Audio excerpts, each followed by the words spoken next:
লেখক সুমিত সান্যালের অবিচ্ছেদ্য বন্ধন। মাকে দেখে কিংসুক ছুটল মায়ের দিকে। আস্তে বুবলু, আস্তে। বুবলু এসে মাকে জড়িয়ে ধরেছে। অহনা ওকে জড়িয়ে ধরে একটা হামি দিয়ে দিল। রিমঝিম একদিক থেকে দাদার হাত ধরল। অংশুমান এগিয়ে আসলেন। এটা তাদের দৈনিক ব্যাপার। অহনা ঠিক এই সময় কাজের শেষে মেয়েকে স্কুল থেকে তুলে ছেলের স্কুলে চলে আসে। অংশুমান বাবু আসেন নাতিকে নিতে। তারপর চারজন মিলে হয় আইসক্রিম খেতে যায়, নয় ভিআইপি রোডে হলদিরামের রেস্টুরেন্টে। দুই শিশু হলদিরামের দোকানে দই সিঙ্গারা খেতে খুব ভালোবাসে। আর না হলে ধোসা তো খাবেই, তার সাথে রসমালাইও থাকবে। আজকে বাবু সিঙ্গাপুর গেছে বৌমা, আজ তুমি আমাদের সাথে চলো না। অংশুমান বাবু বললেন, না বাবা, ও বাড়িতে যাওয়ার আমার তো আর অধিকার নেই। সে অধিকার আপনার ছেলে কেড়ে নিয়েছে আমার কাছে। অহনা গম্ভীর কণ্ঠে বলল। গভীর বেদনা ফুটে উঠেছে তার মুখে। জানি বৌমা, এটা আমারই অক্ষমতা। আমি বাবুকে আটকাতে পারিনি। তোমার মাও তো কত চেষ্টা করেছিল, কিন্তু তুমি জানো সে কত একরোখা আর জেদি। ও কত নৃশংস হতে পারে সেটা তো আমরা দেখলাম। মেয়েটির কথাও ভাবল না। এইটুকু ছেলেকে মাছাড়া করতে তার একটু বিবেকে লাগলো না? তোমার ছেলের সাথে মেলামেশা কি ওর পছন্দ নাকি? তোমার মা ভয় দেখিয়েছিল তাই কিছু বলে না। তিনি করুণ স্বরে বললেন, সব আমার দোষ বুঝলে। ছেলেকে মানুষ করতে পারিনি আমরা। না বাবা, আপনারা তো ঠিকই শিক্ষা দিয়েছিলেন, কিন্তু মানুষ যখন বড় হয় তার একটা নিজস্ব সত্তা তৈরি হয়ে যায়। আজ না হয় আপনি চলুন না বাবা, মা বলছিল পারলে আপনাদের নিয়ে যেতে। অহনা প্রস্তাব দিল। কথাটা তুমি মন্দ বলনি।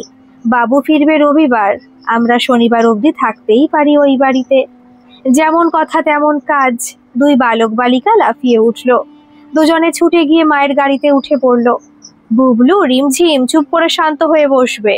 ওই যে দেখছো পুলিশ দাঁড়িয়ে আছে, দুষ্টুমি করলে ধরে নিয়ে যাবে কিন্তু। দুজনে ভয়ে ভয়ে পুলিশকে দেখছে। অহনা হেসে গাড়ি ছেড়ে দিল। অংশুমান ড্রাইভারকে ওদের পেছন পেছন যেতে নির্দেশ দিলেন। বাড়িতে ফিরে ঠাকুমা নাতি নাতনিকে একসাথে দেখে ছুটে আসলেন। দুজনকে জড়িয়ে ধরে হামি দিয়ে দিলেন। এই বাড়িতে বুবলুর জামা কয়েকটা অহনা কিনে রেখেছে। অহনা প্রথমে ছেলেকে টেনে বাথরুমে নিয়ে ঢুকলো। মুখ হাত পা ধুয়ে নতুন জামা প্যান্ট পরিয়ে দিল। রিমঝিম ঠাকুমার সাথে অন্য বাথরুমে। দুই ভাই বোন ঘরে ঢুকে সব খেলনা টেনে বাহির করলো। অহনা জলখাবার তৈরি করে দুজনকে ডেকে নিয়ে গেল। এবার দুজনে ঠাকুমাকে নিয়ে পড়ল। গল্প বলতে হবে। প্রভাবতী নিজের ঘরে খাটের ওপর বসে নাতি নাতনিকে গল্প বলা শুরু করলেন। মা, দেখবেন ওরা যেন ঘুমিয়ে না পড়ে, এখনই রান্না হয়ে যাবে। হ্যাঁ হ্যাঁ মা, আমি জাগিয়ে রাখবো দুজনকে। রাতের খাওয়া হয়ে গেলে অহনা দুজনকে নিজের ঘরে শুইয়ে দিল। আজ সে দুজনকে পাশে নিয়ে শোবে।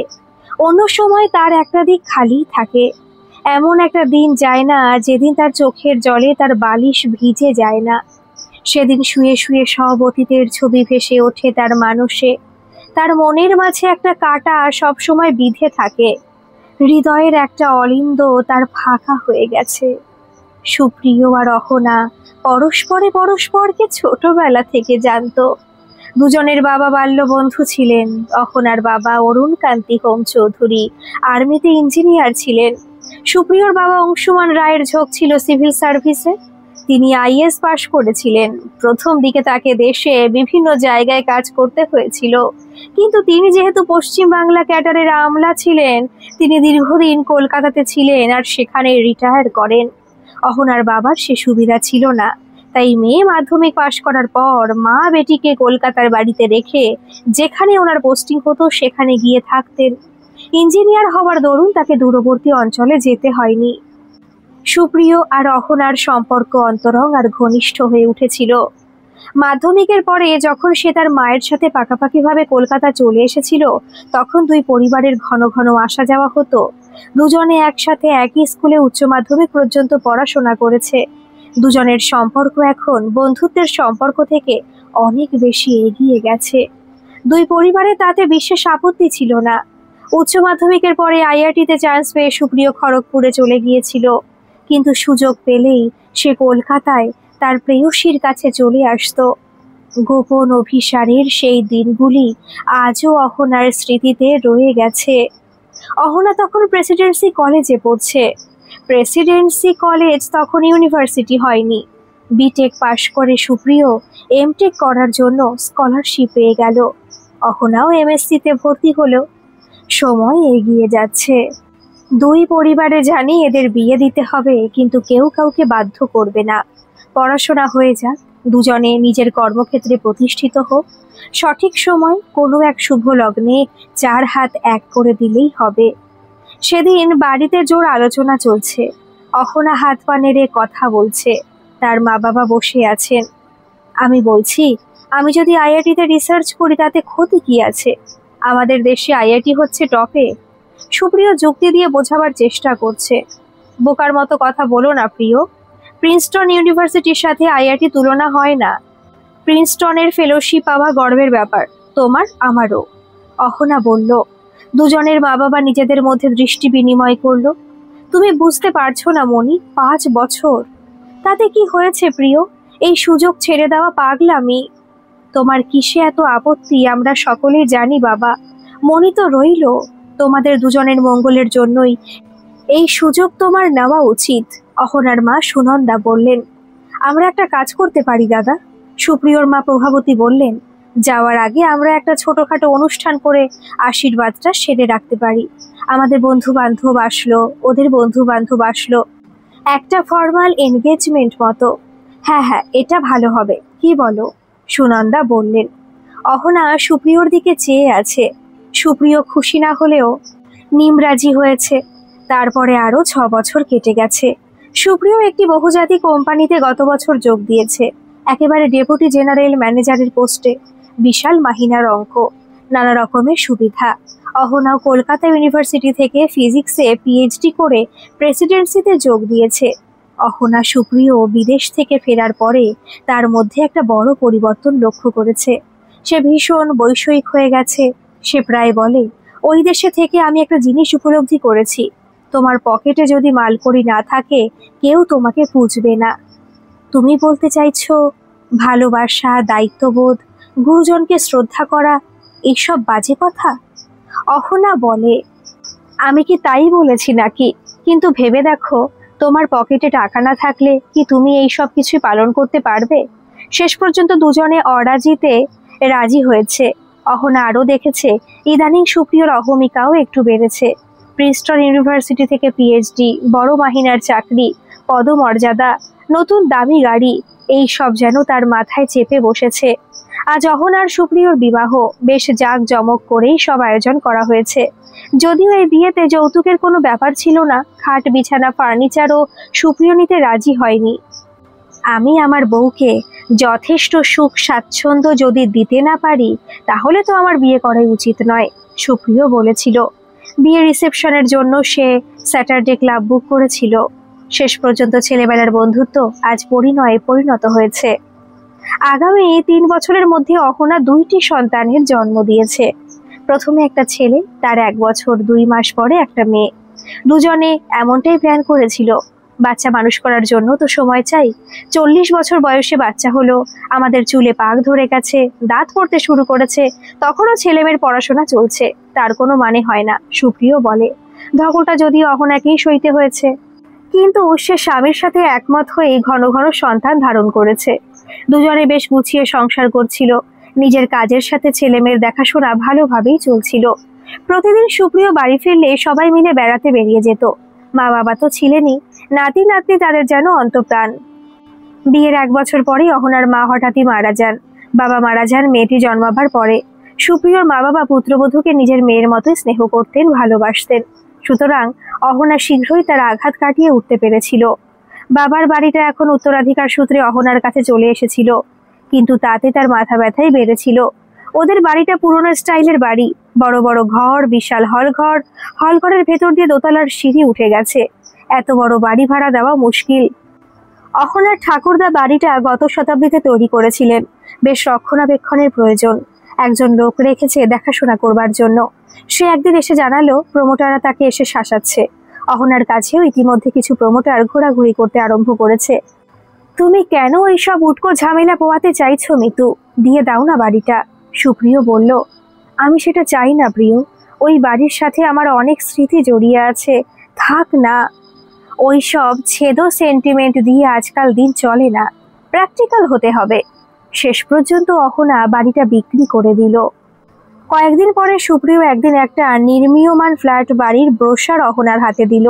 বলল, আমি ভাবছি এই কমপ্লেক্সটাতে একটা 3 বেডরুমের ফ্ল্যাট কিনবো। কেন? আমাদের তো বাড়ি রয়েছে। এখানে তোমার কি অসুবিধে? অহনা বলল, না না, অসুবিধা কি হবে? আজকাল ব্যাংকের সুদের হার যেভাবে কমছে, ব্যাংকে টাকা ফেলে রাখার কোনো মানেই হয় না। বাড়ি হচ্ছে এই মুহূর্তে সব থেকে ভালো ইনভেস্টমেন্ট। সুপ্রিয় যুক্তি দিল, তা ঠিক। কত দাম? বাবা জিজ্ঞেস করলেন। 80 লাখ বাবা। 80 লাখ? পারবে? হ্যাঁ, মনে তো হয়। আচ্ছা, তোমরা আগে গিয়ে দেখে তো এসো। তারপর একদিন সকলে মিলে ফ্ল্যাট দেখতে গেল। ফ্ল্যাট বুক হয়ে গেল। অহনা চেয়েছিল মা বাবার নাম ফ্ল্যাটে যেন থাকে। না না মা, এটা বিষয় আশায় বাড়াবার সময় নয়। এখন তো তাঁবু তুলবার সময় এসে গেছে। সেটা হবে না বাবা, আপনাকে আপনার নাতনির বিয়ে দিয়ে যেতে হবে, আমি বলে দিচ্ছি। আরে না না মা, আমি ঠাট্টা করছিলাম। আমি তো এখনো ইয়াং আছি, দেখো। আমার কোনো রোগ জ্বালা নেই। এখনো বেশ খাটতে পারি, সব খাবার হজম করতে পারি। হ্যাঁ বাবা, আপনি চিরদিন ঠিক এই রকম থাকবেন। ফ্ল্যাট বুক করবার সময় 20% সুপ্রিয়কে জমা দিতে হবে। সুপ্রিয় অফিস থেকে লোন নেওয়ার চেষ্টা করছিল। তুমি অফিস থেকে আবার লোন নেবে কেন প্রিয়? এমনিতে তো ব্যাংকে লোন তো নিতেই হবে। আমাদের টাকা তো রয়েছে। সেটা তোমার টাকা মনি, তুমি দেবে কেন? কেন? আমি কি তোমার কেউ নই প্রিয়? অহনা আহত কণ্ঠে বলল, তুমি আমার কি আমার মুখে বলতে হবে মনি? এই ফ্ল্যাটটা তো আমাদের দুজনের নামে হচ্ছে, ঘরে টাকা আছে। তুমি অহেতু কেন অফিস থেকে লোন করবে? ওরা যখন ফ্ল্যাট বুক করেছিল, ফ্ল্যাট বাড়িটা তখন শেষের মুখে ছিল। কয়েক মাসের মধ্যে ফ্ল্যাট তাদের হাতে চলে আসলো। ঘটা করে গৃহপ্রবেশ করা হলো। মাঝে মাঝে ছুটি পড়লে সবাই মিলে ফ্ল্যাটে কাটিয়ে আসে। 2 শিশুর জন্য সে যেন একটা উৎসব। কখনো এই ব্যালকনিতে ছুটছে, কখনো ওই ব্যালকনিতে ছুটছে। সময় এগিয়ে যায়। এখন ছেলে কিংশুক 6 বছর বয়স। এই বছর একটা ভালো স্কুলে তাকে প্রথম শ্রেণীতে ভর্তি করা হয়েছে। মেয়ে রিমঝিম, সেও বায়না ধরলো তাকে একটা কিন্ডার গার্ডেন স্কুলে ভর্তি করে দেওয়া হলো। সম্প্রতি সুপ্রিয়র পদোন্নতি হয়েছে। অহনার গত বছর পদোন্নতি হয়েছিল। সে লেকচারার থেকে প্রফেসর হয়েছে। তাতে দিন কয়েক সুপ্রিয়র একটু মুখ গোমড়া হয়েছিল। সুপ্রিয় এখন ডেপুটি জেনারেল ম্যানেজার থেকে জেনারেল ম্যানেজার হয়েছে। পদোন্নতির সাথে দায়িত্ব বেড়েছে, কাজের চাপ বেড়েছে। এখন অহনার জন্য একটা গাড়ি কেনা হয়েছে। সুপ্রিয় বেশ অবাক হয়েছিল যখন দেখলো সে নির্ভয়ে গাড়ি চালিয়ে কলেজে যাচ্ছে। প্রয়োজনে ছেলে মেয়ে মা বাবাকে নিয়ে বেরোচ্ছে। এখন ছেলে মেয়েকে দেখাশোনা করবার জন্য বাড়িতে সর্বদার মেয়ে রাখা হয়েছে। শিশুগুলো যখন স্কুলে যায় তখন সে বাড়ি টুকটাক কাজ করে। রিমঝিমের স্কুল 12টায় ছুটি হয়ে যায়। স্কুল বাস বাড়ি পৌঁছে দিয়ে যায়। মেয়েটি তাকে বাস থেকে নামিয়ে নিয়ে আসে। ছেলে কিংশুকের ছুটি হয় দুপুর 2:30-তে। তখন একবার রিমঝিমকে কোলে নিয়ে তার ভাইকে বাস থেকে নিয়ে আসতে হয়। অন্য সব কাজ করার জন্য একটা ঠিকে মেয়ে সময় মতো আসে, কাজ করে চলে যায়। বেশ সুষ্ঠুভাবে সব ব্যবস্থা চলছিল। সেদিন সকালে অহনা ছেলে মেয়েকে স্কুলে পৌঁছে দিয়ে নিজের কলেজে চলে গেল। হঠাৎ 11টার সময় শাশুড়ি তাকে ফোন করলো, অহনা, আমার বাবা আজ সকালে মারা গেছেন। আমরা বর্ধমান যাচ্ছি। রিনি রইল, তুমি চিন্তা করবে না, সে ঠিক বাচ্চাদের নিয়ে আসবে। আমি কি বাড়ি চলে আসবো মা? যদিও আমার আজকে একটা জরুরি সেমিনার আছে। অহনা চিন্তিত স্বরে বলল, প্রিয়কে জানিয়েছেন? না, ওর সাথে যোগাযোগ করতে পারলাম না। হ্যাঁ মা, আজ ওর অফিসে বিদেশ থেকে কোম্পানির ওপর মহলের প্রতিনিধিরা এসেছেন। ও ওনাদের সাথে ফ্যাক্টরি গেছে সকালে। সারাদিনই বোধহয় ব্যস্ত থাকবে ওদের সাথে। আমি বলে দেব, অহনা বলল। অহনা বাড়িতে রিনিকে ফোন করলো। অন্য কাজের মেয়েটিকে অনুরোধ করলো সে অন্য বাড়ির কাজ সেরে যেন রিনিকে সঙ্গ দেয়। না দিদি, আজকে হবে না। আমার বরের ভীষণ জ্বর, বাড়িতে কেউ নেই।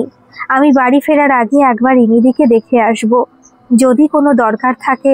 রিনি আশ্বাস দিল চিন্তা না করতে। তাও অহনার দুশ্চিন্তা কাটল না।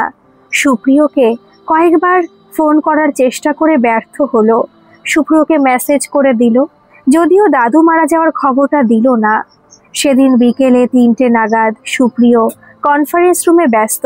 হঠাৎ ঘরের ফোনটা সশব্দে বেজে উঠল। ফোনটা সুপ্রিয়র সামনেই রাখা ছিল। সে তখন নিজের বক্তব্য রাখছিল। সুপ্রিয় সরি বলে ফোনটা তুলল। স্যার, আপনার বাড়ি থেকে এমার্জেন্সি ফোন এসেছে, তাই আপনাদের ডিস্টার্ব করতে বাধ্য হলাম। অপারেটর বলল। ওকে দিন। সুপ্রিয় গম্ভীর কণ্ঠে বলল। রিনি কাঁদো কাঁদো গলায় বলল, দাদা বাবু, আপনি তাড়াতাড়ি বাড়ি চলে আসুন। আমার বাবা মারা গেছে, আমাকে এক্ষুনি যেতে হবে। আমি আপনাকে ফোন করেছি, বৌদিকে ফোন করেছি, কাউকে মোবাইলে পাচ্ছি না, তাই। রিনি কাঁদতে আরম্ভ করলো। আচ্ছা আচ্ছা, আমি এক্ষুনি যাচ্ছি, সুপ্রিয় চাপা কণ্ঠে বলল। তারপর সকলকে ইংরাজিতে বলল, সরি জেন্টলম্যান, আমার বাড়িতে হঠাৎ একটা এমার্জেন্সি হয়েছে, আমাকে যেতে হবে, দুঃখিত। আপনারা চালিয়ে যান। মিস্টার মুখার্জি, আপনি দেখুন এই মিটিংটা। সুপ্রিয় ঝড়ের মতো বেরিয়ে গেল। সুপ্রিয়কে দেখে রিনি বাড়ি চলে গেল। কিছুক্ষণ পরে অহনা যখন ঘরে ঢুকলো, তখন প্রথমত সে একটু অবাকই হলো। সুপ্রিয় তো কখনো এত তাড়াতাড়ি আসে না। তারপর তার রাগে লাল চেহারা দেখে সে শঙ্কিত কণ্ঠে বলল, কি হয়েছে তোমার? তোমার কি হয়েছে? সুপ্রিয় গর্জে উঠল। মানে? তুমি রিনির ফোন তুলছিলে না কেন? সুপ্রিয় চিবিয়ে চিবিয়ে বলল, তোমাকে বলেছিলাম না আজ আমার একটা ইম্পর্টেন্ট সেমিনার আছে। সেমিনার শেষ হতে আমি বেরিয়ে পড়েছি। গাড়ি স্টার্ট করে দেখলাম আমার ফোন ডেড। চার্জারটা আমার অফিসে ফেলে এসেছি। কিন্তু তোমার হলোটা কি? আজ তোমার জন্য কোম্পানির প্রেসিডেন্টের সামনে, সব ডিরেক্টরদের সামনে আমার ইজ্জত মাটিতে মিশে গেল। তুমি এই চাকরি ছেড়ে দেবে। অহনা একে ক্লান্ত ছিল। তারপর সুপ্রিয়র জ্বালা ধরানোর কথা শুনে সে নিমেষে জ্বলে উঠল। তোমার মাথাটা ঠিক আছে? তুমিও কাজ করো, আমিও কাজ করি। রিনি তোমাকেও মোবাইলে ফোন করেছে, আমাকেও ফোন করেছে। দৈবাৎ সে আমাদের ধরতে পারেনি, তাতে এত রাগ দেখাবার কি আছে? যাও গিয়ে মাথায় ঠান্ডা জল দাও। অহনা ছেলে মেয়ের হাত ধরে হনহনিয়ে ঘরের ভেতরে ঢুকে গেল। হঠাৎ সুপ্রিয় সোফা ছেড়ে উঠল আর হনহনিয়ে বাড়ি থেকে বেরিয়ে গেল। কিছুক্ষণ পরেই অহনা দেখলো সে ঝড়ের মতো গাড়ি নিয়ে বেরিয়ে গেল। অনেক রাত পর্যন্ত অপেক্ষা করে অহনা কয়েকবার সুপ্রিয়র মোবাইলে ফোন করে ওকে ধরবার চেষ্টা করলো। সুপ্রিয় ফোন তুলল না। শেষে মেসেজ করলো, কোথায় তুমি? আমার বাড়িতে। আসবে না? না, বিরক্ত করো না। অহনা তারপর আর কোনো জবাব পেল না। পরদিন চিন্তা করতে করতে অহনা ছেলে মেয়েদের জল খাবার খাওয়ালো, স্কুলের জন্য তৈরি করলো। দুজনকে স্কুলে পৌঁছে সে নিজের কলেজে চলে গেল। সারাদিন বারে বারে চেষ্টা করে অহনা বিফল হয়েছে সুপ্রিয়র সাথে যোগাযোগ করায়। কিরে বাবা, এত কিসের রাগ? সে ভাবলো। বর্ধমান থেকে মা বাবা সুপ্রিয়কে বেশ কয়েকবার ফোন ধরবার চেষ্টা করে ব্যর্থ হয়েছে। শেষে শাশুড়ি অহনাকে ফোনে জিজ্ঞাসা করলেন, কি হয়েছে বলতো মা, টুবাই ফোন ধরছে না কেন?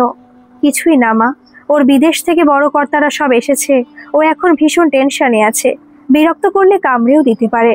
পরিস্থিতি হালকা করার জন্য অহনা বলল, তাও মায়ের মন চঞ্চল হয়ে আছে। তুমি কালকে চলে যাও বুঝলে, বাচ্চাগুলোর জন্য আমার চিন্তাই হচ্ছে। বাড়িতে একটা চাপা উত্তেজনা, সন্ত্রস্ত পরিবেশ। বাচ্চারা সবকিছু না বুঝেও বুঝেছে। কোনো ব্যাপার নিয়ে মা বাবার মধ্যে বিবাদ চলছে। 2 দিন হয়ে গেছে অহনা জেনেছে পরদিন এক সময় বাড়ি এসে সুপ্রিয় একটা বড় সুটকেসে করে তার সমস্ত জামা কাপড় নিয়ে গেছে। সেদিন কলেজ থেকে ফিরতেই রিনি অহনাকে একটা কুরিয়ারের খাম দিল। খাম খুলে অহনা দেখল সুপ্রিয় তাকে ডিভোর্সের চিঠি পাঠিয়েছে। চিঠি হাতে নিয়ে সে স্তব্ধ হয়ে বসে রইল। অহনার চেহারা দেখে রিনি বাচ্চাদের ভুলিয়ে ভালিয়ে ভেতরে নিয়ে গেল। তখনই দরজায় টুংটাং। অহনা যেন শুনতেই পায়নি। তার 2 চোখ দিয়ে অবাধ বাড়ি ধারা বয়ে চলেছে। রিনি এসে দরজা খুলল। অংশুমান ফিরে এসেছেন। ঢুকেই অহনার বিধ্বস্ত মুখ দেখে তিনি হকচকিয়ে গেলেন। এই 2 দিনে এমন কি হলো? কি হয়েছে মা, তুমি কাঁদছো কেন? অহনা নিঃশব্দে খামটা ওনার দিকে এগিয়ে দিল। আরে, টুবাইয়ের কি মাথা খারাপ হয়ে গেছে? কোথায় সে?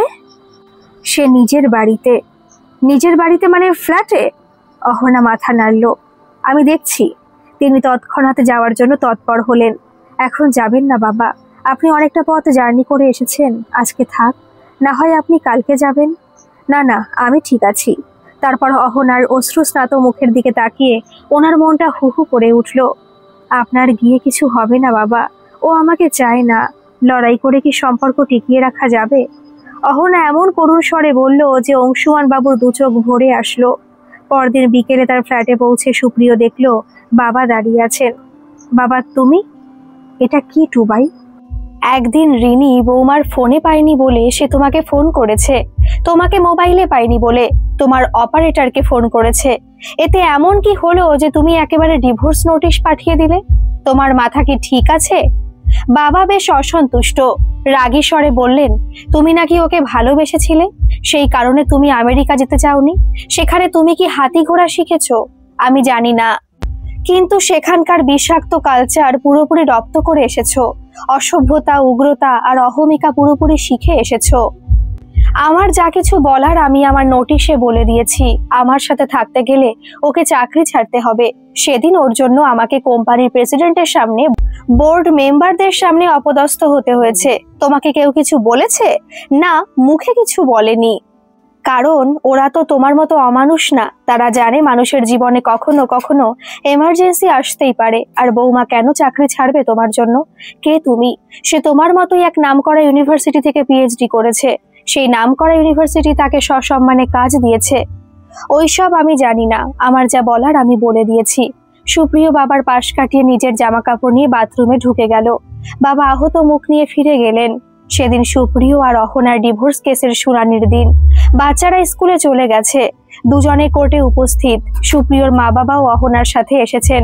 ইদানিং এইরকম পরিবার সংক্রান্ত কেসের শুনানি বেশিরভাগ সময় মহিলা জজের কোর্টে হয়ে থাকে।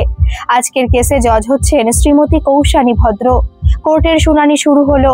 বেলি ফাইলটা পড়ে শোনালো। জজের ভুরুতে চওড়া ভাঁজ। এই তো দেখছি এক আশ্চর্যের কেস। জজ বলতে শুরু করলেন, আমার ৩৫ বছরের কেরিয়ারে আমি কোনোদিন শুনিনি যে স্ত্রী ঠিক সময় বাচ্চার আয়ার ফোন ধরতে পারেনি, তাই সে স্বামীর অফিসে ফোন করেছে, সে কারণে স্বামী স্ত্রীকে ডিভোর্স দিতে চায়। এই তো দেখছি ইনি পশ্চিমের মানুষকেও হার মানিয়ে দিয়েছেন। মিস্টার রায়, আপনি কি বলবেন? জজ ভ্রুকুটি করে সুপ্রিয়র দিকে তাকালেন। আসলে ম্যাডাম, আমার অভিযোগ হচ্ছে অহনা নিজের সন্তানদের অবহেলা করেছে। মা হিসেবে তার প্রথম দায়িত্ব তার সন্তানদের প্রতি। সে কাজ করে, তাতে তার প্রাইমারি দায়িত্ব মুকুব হয়ে যায় না। মিস্টার রায়, এটা আপনি ভীষণ আপত্তিজনক একটা কথা বললেন। জজ যেন গর্জে উঠলেন। সন্তান আপনাদের দুজনের, দায়িত্ব আপনাদের দুজনের সমান, এতে প্রাইমারি সেকেন্ডারি বলে কিছু নেই। আর মিসেস রায় একদিন আপনাদের আয়ার ফোন অ্যাটেন্ড করতে পারেনি, এতে কি করে প্রমাণিত হয়ে গেল যে সে সন্তানদের অবহেলা করছে? আমি কিছু বলতে চাই ম্যাডাম, যদি আপনি অনুমতি দেন। প্রভাবতী উঠে দাঁড়িয়ে বলে উঠলেন, আপনি? আমি সুপ্রিয় রায়ের মা ম্যাডাম। আপনি উইটনেস বক্সে এসে কথা বলুন। প্রভাবতী এগিয়ে গেলেন। ম্যাডাম, আমার বৌমা তার সন্তানদের অবহেলা করে, এর থেকে বড় মিথ্যা কথা আর হয় না। এরা দুজনে প্রেম করে বিয়ে করেছে, মা বাবার সম্মতিতেই বিয়ে করেছে। অহনা বাচ্চা ভালোবাসে, তাই নিজে সুপ্রতিষ্ঠিত প্রফেসর হওয়া সত্ত্বেও সে পরপর 2 বছরে 2টি সন্তান জন্ম দিয়েছে। নিজের কাজ সামলে অসাধারণ দক্ষতার সাথে সে 2 সন্তানকে বুকে করে মানুষ করছে। তার সাক্ষী আমি আর সুপ্রিয়র বাবা। অহনার মতো মেয়ে হয় না ম্যাডাম, অহনার মতো মেয়ে হয় না। প্রভাবতীর 2 চোখ ভরে এসেছে। মিস্টার রায়, আপনি কি বলবেন? উনি তো আপনার মা নাকি? হ্যাঁ ম্যাডাম, মা জানে না। সেই দিন অহনার জন্য আমাকে আমার কোম্পানিতে প্রেসিডেন্টের সামনে, বোর্ড মেম্বারসদের সামনে অপদস্থ হতে হয়েছে। আমি বোর্ডকে সম্বোধন করছিলাম, সেটা মাঝ পথে ফেলে বেরিয়ে আসতে হয়েছে। আর এসে কি শুনলাম, ম্যাডাম সেমিনারে বক্তৃতা দিচ্ছিলেন। সুপ্রিয় তাচ্ছিল্যের সুরে বলল, মিস্টার রায়। জর্জ আবার গর্জে উঠলেন, আপনার মিটিং ইম্পর্টেন্ট ছিল, মিসেস রায়ের সেমিনার জরুরি হতে পারে না? আপনি কোন যুগের মানুষ? ম্যাডাম, আমি কিছু বলতে চাই। অংশুমান উঠে দাঁড়ালেন। জজ ওকে চেনেন। হ্যাঁ স্যার, আপনি যদি একটু উইটনেস বক্সে আসেন। অংশুমান বাবু উইটনেস বক্সে এসে বললেন, এই সব সুপ্রিয়র ভ্রান্ত ধারণা। ওর অফিসের বড় কর্তারা সব নর্মাল, বুদ্ধিমান ব্যক্তি, অভিজ্ঞ মানুষজন। ওরা এই ঘটনা নিয়ে সুপ্রিয়কে কিচ্ছু বলেনি। ও অযথা জল ঘোলা করে আমার বৌমাকে অপদস্থ করতে চাইছে। এটা ভীষণ আপত্তিজনক কাজ। এর একটা বিহিত হওয়া দরকার। অবশ্যই, কিন্তু তার আগে আমি মিসেস রায়ের বক্তব্য শুনতে চাই। মা বাবা আমাকে স্নেহ করেন, ভালোবাসেন ম্যাডাম। একজন মা তার সন্তানদের ভালো না বাসলে তাদের গর্ভে ধারণ করতে পারে না। সেটা রোধ করার অনেক উপায় আছে, সবাই জানে, কিন্তু আমি মা হতে চেয়েছিলাম। আমরা পরস্পরকে ভালোবাসতাম।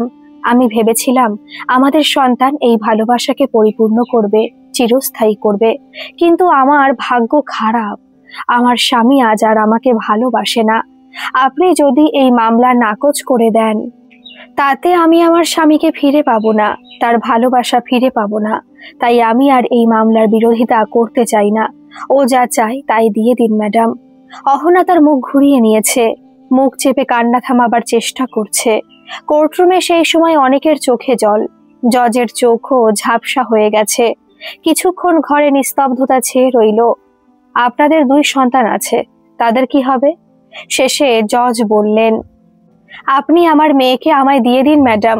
সুপ্রিয় বলল, না ম্যাডাম, আমি বলবো মেয়ে আমার কাছেই থাক। মেয়ে এখন ছোট, কিন্তু কয়েক বছর পর সে বড় হবে, তখন তার মাকে বেশি দরকার হবে জৈবিক কারণে। আমি জানি ও আমাকে ভালো না বাসলেও তার সন্তানদের ভালোবাসে। আমি আশা করব সে আমার ছেলেকে অবহেলা করবে না। অহনা বলল, শেষ পর্যন্ত ডিভোর্স মঞ্জুর হয়ে গেল। ছেলে সুপ্রিয়র কাছে থাকবে আর মেয়ে অহনার কাছে থাকবে। তবে দুজনে ছেলে মেয়ের সাথে সুবিধা মতো দেখা করতে পারবে। কোর্ট পরিবার কল্যাণ দপ্তরকে অনুরোধ করলো সুপ্রিয়র কাছে থাকা শিশুর ওপর নজরদারি করার পুলিশের সাহায্যে। সুপ্রিয়র মা বাবা বৌমার সাথে থাকবেন। অহনা খোরপোশ অস্বীকার করেছে। অহনা ছেলেকে ভুলিয়ে ভালিয়ে রাজি করালো বাবার সাথে যাওয়ার জন্য। সে যখন খুশি তার মায়ের কাছে আসতে পারে, মা তার সাথে দেখা করবে। সুপ্রিয় বাধা দেওয়ার চেষ্টা করেছিল, কিন্তু মা কঠিনভাবে বলেছিল সে যদি বাচ্চাদের তাদের মায়ের থেকে দূরে করার চেষ্টা করে তবে সে তার মরা মুখ দেখবে। সেদিন সুপ্রিয় ছেলের জিনিসপত্র নিয়ে যেতে বাড়ি এসেছে। অহনা ছেলের সব জিনিসপত্র সুটকেসে গুছিয়ে রেখেছে। রিনি তার ভাইজিকে দিয়েছে ছেলেকে দেখাশোনা করবার জন্য। অহনা তাকে সব কাজ বুঝিয়ে দিচ্ছে। সুপ্রিয় যাওয়ার আগে একটা চেক অহনার হাতে দিল। সে দেখলো 20 লাখ টাকার চেক। কি এটা? তুমি দিয়েছিলে ফ্ল্যাটের ডাউন পেমেন্টের জন্য? সেটা আমার দরকার নেই। আমি আমার স্বামীকেই ধরে রাখতে পারলাম না, টাকা পয়সা নিয়ে কি হবে? অহনা চেকটা ছিঁড়ে সুপ্রিয়কে ফিরিয়ে দিল। তুমি ভালো থেকো, আমার ছেলেকে দেখো। অহনা করুণ স্বরে বলল, তার মুখে হতাশা, গ্লানির ছায়া। সুপ্রিয় মুখ নিচু করে চলে গেল। আজ প্রথমবার তার নিজেকে খুব ছোট মনে হচ্ছে। আস্তে আস্তে তার রুটিনে ফিরে গেছে। সুপ্রিয় প্রতিদিন চেষ্টা করে তাড়াতাড়ি বাড়ি ফেরার, সবসময় সেটা হয়ে ওঠে না। মাঝে মাঝে সে লক্ষ্য করেছে বুবলু নিজের ঘরে বসে পড়া করছে আর আয়া সামনের ঘরে বসে টিভিতে সিরিয়াল দেখছে। সেদিন সুপ্রিয় বেশ চোটপাট করেছিল, আবার ভয় হলো বেশি চোটপাট করলে মেয়েটি যদি তার ছেলের কোনো ক্ষতি করে। সেদিন প্রথম তার নিজেকে ভীষণ অসহায় মনে হয়েছিল। আমি কেন এমন করলাম, সবার জীবন তছনছ করে দিলাম, সেদিন তার মনে হয়েছিল। সেদিন অংশুমান কাউকে না জানিয়ে হঠাৎ নাতিকে দেখতে গেছেন। দেখলেন আয়া যথারীতি বসে বসে টিভি দেখছে আর বুবলু নিজের ঘরে বসে কাঁদছে। এটা কি হচ্ছে? তুমি বসে বসে টিভি দেখছো আর যার জন্য তোমাকে এখানে রাখা হয়েছে সে ঘরে বসে বসে কাঁদছে?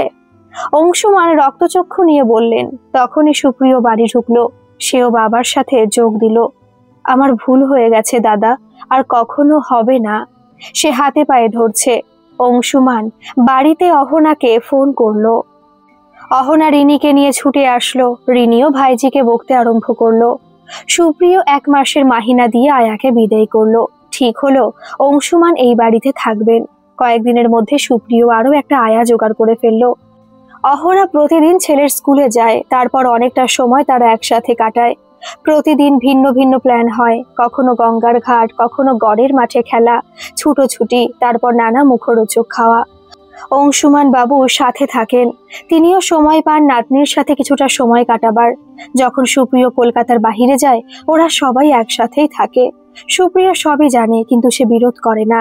মুখে না স্বীকার করলেও সে জানে একটা শিশুর জন্য তার মা অপরিহার্য, অপূরণীয়। সেদিন অহনা যখন বুবলুর স্কুলে পৌঁছলো তখন দেখলো সুপ্রিয়র বাড়ি থেকে ড্রাইভার গাড়ি নিয়ে এসেছে, কিন্তু বাবা আজকে সাথে আসেননি। অহনাকে দেখে ড্রাইভার এগিয়ে এসে বলল, দিদিমণি, বাবু বলেছেন বুবলু বাবুকে আপনি আপনার সাথে নিয়ে যান। কেন, বুবলুর দাদু আজ আসলেন না? জানি না দিদিমণি। কি হলো, সবাই ঠিক আছে তো? বাবার কিছু হয়নি তো? প্রিয়, ও যা জোরে গাড়ি চালায় মাঝে মাঝে। 7-5 ভাবতে ভাবতে অহনা 2 বাচ্চাকে সাথে নিয়ে বাড়ি ফিরল। বাড়ি এসে দেখলো মা বাড়িতে নেই। রিনি চিন্তিত মুখ নিয়ে দাঁড়িয়ে আছে। কি ব্যাপার রিনি, মা কোথায়? বাবার হার্ট অ্যাটাক হয়েছে দিদি, মা হসপিটালে গেছে, দাদাবাবু মাকে নিয়ে গেছেন। কি, কবে হলো এইসব? আমাকে জানাওনি কেন তোমরা? দাদাবাবু আমাকে মানা করেছেন দিদি। ও আমাকে জব্দ করা হচ্ছে? অহনা সুপ্রিয়কে ফোন করতে যাবে, তখনই তার ফোন বেজে উঠল। বাবার হার্ট অ্যাটাক হয়েছে। যখন একটু জ্ঞান ফিরছে বারে বারে তোমার নাম করছে, রিমঝিমের নাম করছে। তুমি একটু আসবে প্লিজ রিমঝিমকে নিয়ে? সুপ্রিয় অনুনয়ের সুরে বলল, আমরা যাচ্ছি, এখনই যাচ্ছি। কোথায় আছে বাবা? সুপ্রিয় হসপিটালের নাম বলে দিল। অহনা উল্টো পায়ে মেয়েকে নিয়ে হসপিটালে ছুটল। বাবা হসপিটালে আইসিইউতে রয়েছেন। সকল স্পেশালিস্ট ডাক্তাররা ঘিরে রয়েছেন। কলকাতায় অংশুমান রায় এক পরিচিত নাম। তিনি স্বাস্থ্য সচিব থাকাকালে কলকাতার হাসপাতালগুলো থেকে পার্টির দালালদের উৎখাত করেছিলেন। কোনো লালুভুলু মানুষকে আতঙ্কিত করতে পারবে না। বাবা, এই যে আমি এসেছি বাবা, এই যে আপনার নাতনি। অহনার বাবার হাতের ওপর হাত রাখলো। রিমঝিম তার ছোট ছোট আঙুল দিয়ে দাদুর মাথায় হাত বুলিয়ে দিচ্ছে। অংশুমান আস্তে করে চোখ খুললেন। বৌমা, মামুনি। ওনার মুখে হাসি রেখা ফুটে উঠল। 4 দিন হসপিটালে থেকে বাবাকে সুস্থ করে বাড়ি নিয়ে আসলো অহনা। ডিভোর্সের পরে অহনা এই ফ্ল্যাটে কখনো পা রাখেনি। এখন বাবার কিছুদিন বিশ্রামে থাকতে হবে। সেদিন অহনা বাবার কাছে বিদায় নিয়ে মেয়েকে নিয়ে বাড়ি চলে গিয়েছিল। সুপ্রিয় বাবার অসুখের পরে প্রথম অফিসে গেছে। সেদিন অফিস থেকে ফিরে সুপ্রিয় দেখলো অহনা চলে গেছে। ও চলে গেল বাবা? কি করবে তবে? তুমি তো ওকে নিজের জীবন থেকে ছেঁটে ফেলে দিয়েছো। যখন আমার মুমূর্ষু অবস্থা ছিল সে আমাকে বাঁচিয়েছে, সুস্থ করে বাড়ি পৌঁছে দিয়ে গেছে। সুপ্রিয়র মুখ থেকে একটা কথা বেরোলো না। সে শূন্য চোখে তাকিয়ে রইল। সেদিন রাত্রে শুয়ে শুয়ে সুপ্রিয়র কানে বাবার কথাগুলো ভাসছিল। তুমি তো বৌমাকে তোমার জীবন থেকে ছেঁটে ফেলে দিয়েছো। অহনার চোখের জলে ভেজা মুখ ভেসে আসছিল। কোর্টে বলা অহনার কথাগুলো তার কানে ভাসছিল। আপনি যদি এই মামলা নাকচ করে দেন ম্যাডাম, তাতে আমি আমার স্বামীকে ফিরে পাবো না, তার ভালোবাসা ফিরে পাবো না। আমি আজও তোমাকেই ভালোবাসি মিতু। সুপ্রিয় প্রতি মুহূর্তে বলতে চেয়েছে, নিজের অহমিকার জন্য বলতে পারিনি। আজকাল সুপ্রিয় বুবলুকে সাথে নিয়েই শুতে যায়।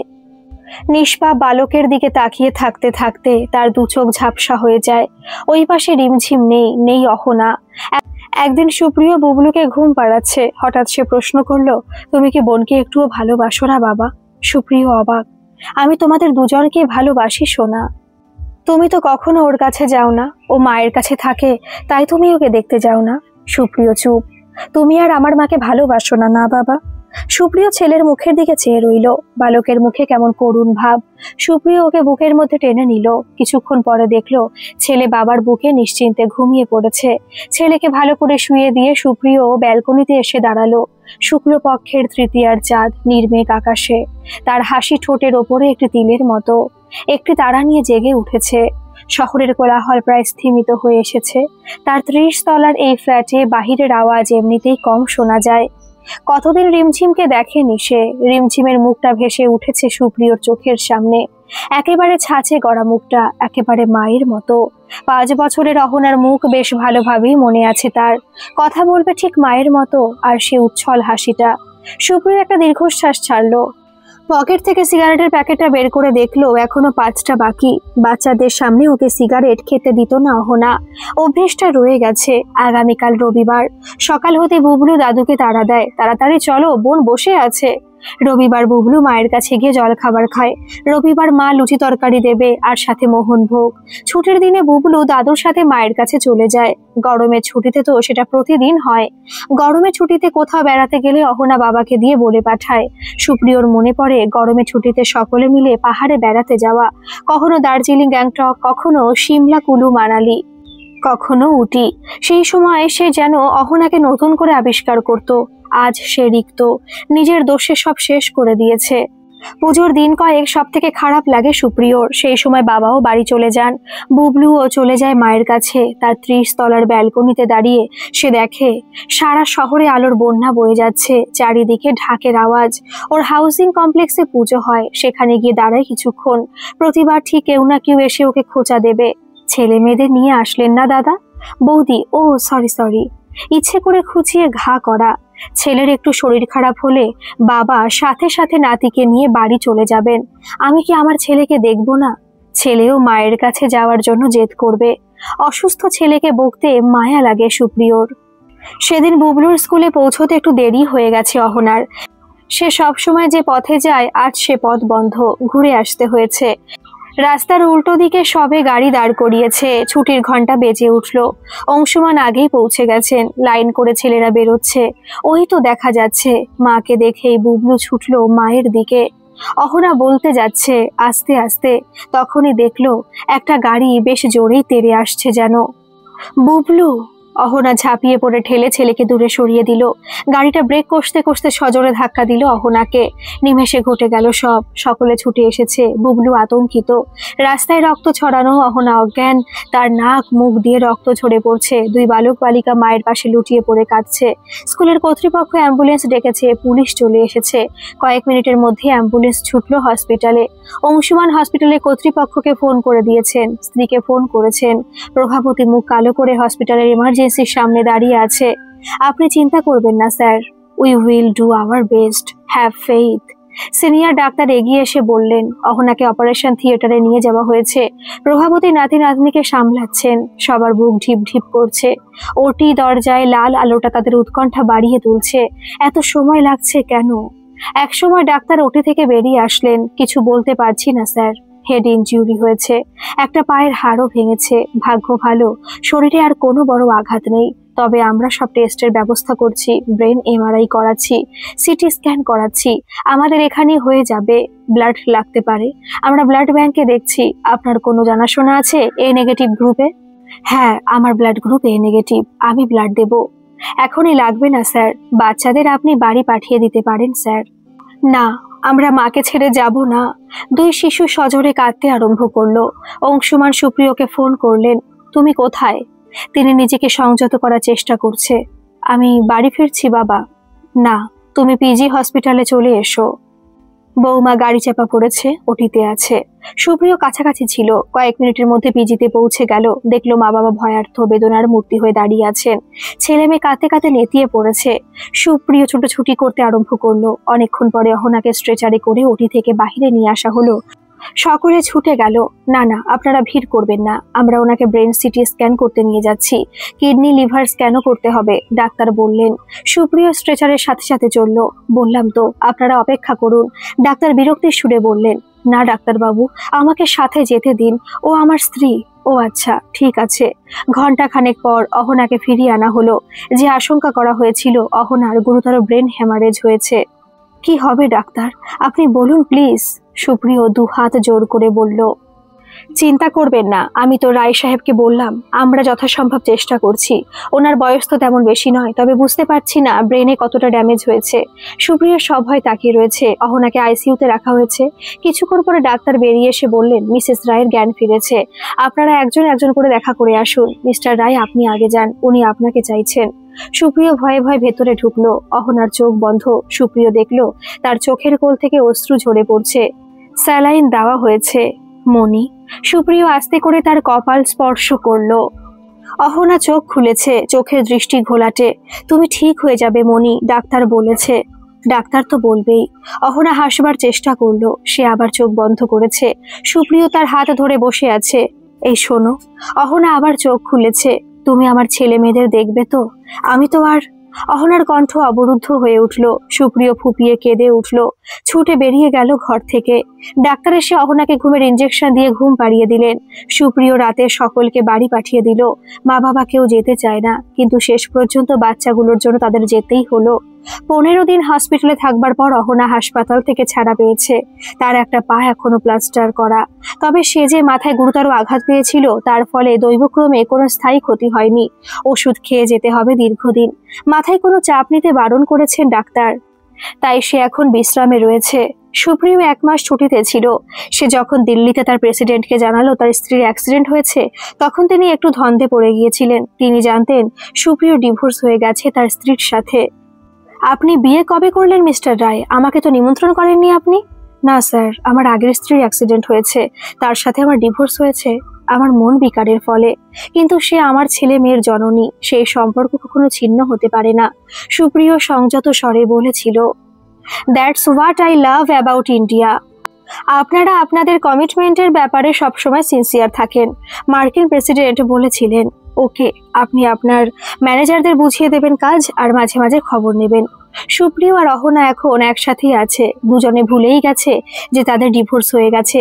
সুপ্রিয় এখন একসাথে ঘুমায় না, এটাই যা ব্যতিক্রম। ছেলে মেয়ে ঘুমিয়ে পড়লে সে উঠে পাশের ঘরে চলে যায়। 2 মাস হয়ে গেছে, অহনার পায়ের প্লাস্টার কাটা হয়ে গেছে। সে এখন স্টিক নিয়ে আস্তে আস্তে হাঁটে, ফিজিওথেরাপি চলছে। সেদিন ভোরে হঠাৎ সুপ্রিয়র ঘুম ভেঙে গেল। দেখলো অহনা এক হাতে স্টিক আর অন্য হাতে তার চায়ের কাপ নিয়ে দাঁড়িয়ে আছে। এক অদ্ভুত মায়াময় দৃষ্টি সেই চোখে। ভোরের প্রথম আলোর ছটা এসে পড়েছে তার শান্ত মুখে। পিঠে এক ঢাল কালো চুল ছড়িয়ে আছে, স্থির হয়ে তাকিয়ে আছে স্বামীর মুখের দিকে, যেন সে ভুলেই গেছে সুপ্রিয় তার প্রাক্তন স্বামী। মনি, হঠাৎ সুপ্রিয় চোখ মেলল। তুমি আবার চা করতে গেলে কেন এই অবস্থায়? না মানে আমি ঠিকই আছি, আমি তো জানি ভোরে বিছানায় একবার চা না খেলে তোমার ঘুম ভাঙে না। সেই অভ্যেস কবেই ছাড়া হয়ে গেছে। কেন, রত্না তোমাকে বেডটি দেয় না? ওই পাচনের মতো চা খেলে সারাদিন আর কিছু খেতে হবে না? জঘন্য। কত কিছু ছাড়া হয়ে গেছে মনি, সব আমার দোষ। সুপ্রিয় যেন স্বগোক্তোক্তি করছে। আসছি বলে সুপ্রিয় বাথরুমে ঢুকে গেল। অহনা চেয়ে রইল, তারপর চায়ের কাপ সাইড টেবিলে রেখে ধীর পায়ে ঘর থেকে বেরিয়ে গেল। সবাই জীবনের ছন্দে ফিরে গেছে। অহনা আবার ইউনিভার্সিটিতে যোগ দিয়েছে, সুপ্রিয় তার ফ্ল্যাটে চলে গেছে। বুবলু যদিও মায়ের কাছেই রয়ে গেছে। ইদানিং অহনা দেখছে দুই শিশু সবসময় বাবাকে নিয়ে কথা বলছে। সেদিন বিকেলে বুবলুকে কোলে টেনে অহনা বলল, তুমি বাবার কাছে যাবে বুবলু? তুমি আমাকে বাবার কাছে পাঠিয়ে দেবে মা? আমি তো কিছু দুষ্টুমি করিনি। না বাবা, তুমি তো ভালো ছেলে, সোনা ছেলে আমার। তুমি কোনো দুষ্টুমি করনি। বাবা তো ওই বাড়িতে একা আছে তাই। কেন মা, বাবা আমাদের সাথে এখানে এসে থাকে না কেন? তোমার যখন শরীর খারাপ ছিল তখন তো বাবা এখানেই ছিল।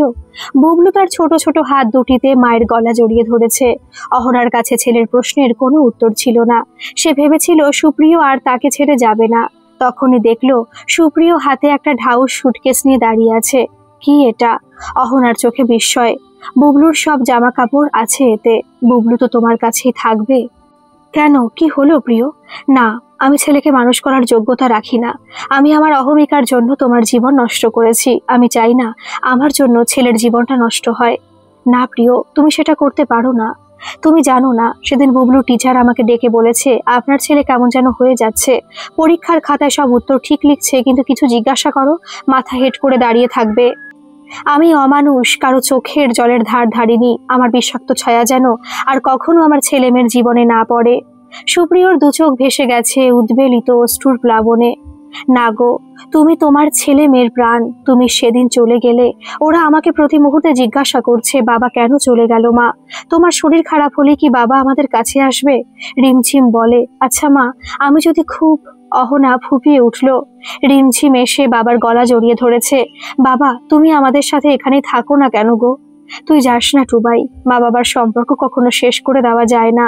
প্রভাবতী কোনো এক সময় এসে দাঁড়িয়েছেন সেখানে। জানি মা, কিন্তু আমি মনির প্রতি যা অন্যায় করেছি তার কোনো ক্ষমা হয় না। তবে তুই আমার মাথায় হাত দিয়ে কথা দে, তুই আর কখনো এইভাবে বৌমাকে কষ্ট দিবি না। হ্যাঁ মা, সব দোষ আমার। তুমি কি একবার আমাকে ক্ষমা করতে পারবে মনি? সুপ্রিয় করুণ স্বরে হাত জোর করে অহনার দিকে তাকালো। না গো, তুমি এভাবে হাত জোর করো না, আমার ভালো লাগে না। অহনা সুপ্রিয়র হাত থেকে সুটকেসটা নিয়ে একদিকে রেখে দিল। তুমি যাও, স্নান টান সেরে এসো, আমি চা বসাচ্ছি। দুই বালক বালিকা আনন্দে লাফিয়ে উঠল। আজ সুপ্রিয় বুঝেছে অগ্নি সাক্ষী করে বিয়ের সময় যে মন্ত্রপাঠ সে করেছিল তার মর্ম। যেমন স্বামী স্ত্রীর সম্পর্ক জন্ম জন্মান্তরের, তেমনি মা বাবার সম্পর্ক অবিচ্ছেদ্য।